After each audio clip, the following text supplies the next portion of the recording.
पंडित जी थे, बड़ी दरिद्री थी, शास्त्र ज्ञान था। पत्नी ने एक दिन बहुत लड़ाई करी कि तुम बैठे तो चलो कथा आती तो किसी को भागवत जी सुनाया हो। अब पंडित जी निकले, कोई मिला ही नहीं। एक शिवालय था जंगल में, शिव जी के सामने बैठ गए। बोले अब चलो कोई नहीं मिल रहा तो बाबा कोई सुनाऊंगा मैं, तो कुछ तो करेंगे। शिवलिंग के सामने पोथी खोलकर बैठ गए और बाबा को भागवत का पाठ सुनाने लगे। तो देखा वो शिवलिंग के वही जंगल में था तो एक सर्प रहता था, नाग देवता जैसा, वो पास बैठ गया। डरे तो सही पर झूम रहा था, तो सुनाते गए। 3-4 घंटा जब प्रसंग पूरा हुआ तो साक्षात देवता ही था, नाग रूप में रहता था। ठहरिए महाराज। फिर अपनी बावड़ी में भीतर घुस गया और अपने मुंह से एक सुंदर असरफी लेकर के आया स्वर्ण की, और कहा ये लो महाराज आज की दक्षिणा। बड़े प्रसन्न हो गए, आपने बड़ी कृपा करी। बोले ऐसी बात है तो पंडित जी ऐसा करें, यहाँ जंगल में तो कोई दूध जल भी चढ़ाने नहीं आता है, पर आप रोज मुझे कथा सुनाइए, पर एक ही वचन है आपको कि ये बात आप किसी को बताना नहीं, तो भीड़ लग जाएगी। 10-15 साल तक सिस्टम चलता रहा, रोज कथा सुनाते। यहां देखे पंडित जी का महल भी बन गया। अब तो 15 वर्ष में तो क्या नहीं बन गया। अब एक दिन हो गए पंडित जी बीमार। अब मन में आई बात कि यार आज का असरफी तो गई, क्या करूं। तो जैसे तैसे, छोटा बेटा था, उसकी रुचि तो नहीं थी पर उसको लोभ लालच दिया। तो बोले नहीं, यहां से तू पढ़ी दियो, तुझे कुछ नहीं बोलना आता, तू जा तो सही। वो नाग देवता बड़ा उदार है। बेटा आकर के बैठा। नाग देवता भी समझ गए कि अब ने लगे मुझे पंडित जी के मन में कोई ना कोई बात आ गई। अरे बीमार थे, मुझे खबर भेजा देते, मेरा मन होता मैं ऐसे ही सेवा कर देता।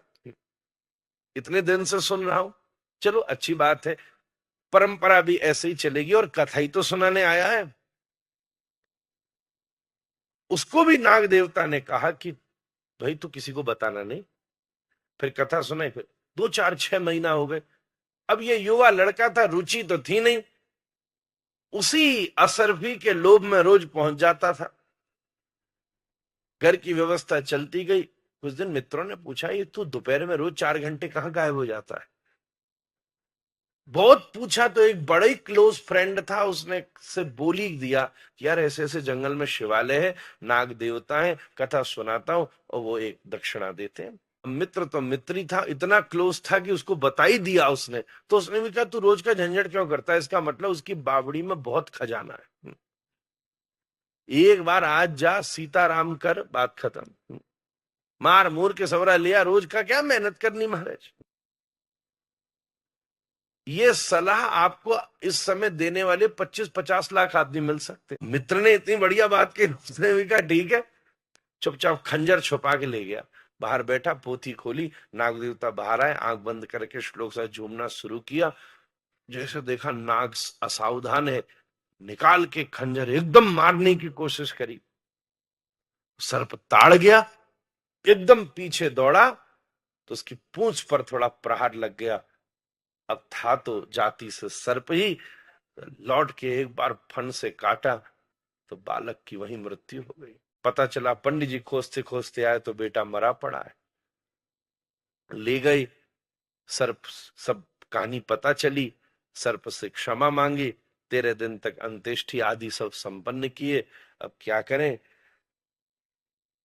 पर इतने दिन का अभ्यास था, 14वें दिन फिर पोथी लेकर पहुंच गए। कथा सुनाई तो नाग फिर से बाहर निकल के आए, बड़ी विनम्रता से झुम झुम कर कथा सुनी। बोले पंडित जी रुको, 1 मिनट रुको। भीतर गए, आज एक की जगह 2 असरफी लेकर आए। बोले ये लो महाराज, अब मेरी प्रार्थना है कि कल से मत आना। क्यों? बोले इस लोभ ने इस संबंध को खराब कर दिया। अब जब आप मुझे देख रहे हो तो आपको मरे हुए पुत्र का स्मरण हो रहा है, और मैं जब आपको देख रहा हूं तो अपनी कटी हुई पूंछ का स्मरण हो रहा है। अब मेरे और आपके मिलने में घाव याद आ रहे हैं, गोपाल याद नहीं आ रहे। मैं तो इसीलिए सुनता था, इसलिए अब इस आयोजन को विश्राम कर दो, अब नहीं सुन सकता। पंडित जी को बड़ा कष्ट हुआ। एक छोटे से अविवेक ने, लोभ ने सब कुछ भ्रष्ट कर दिया।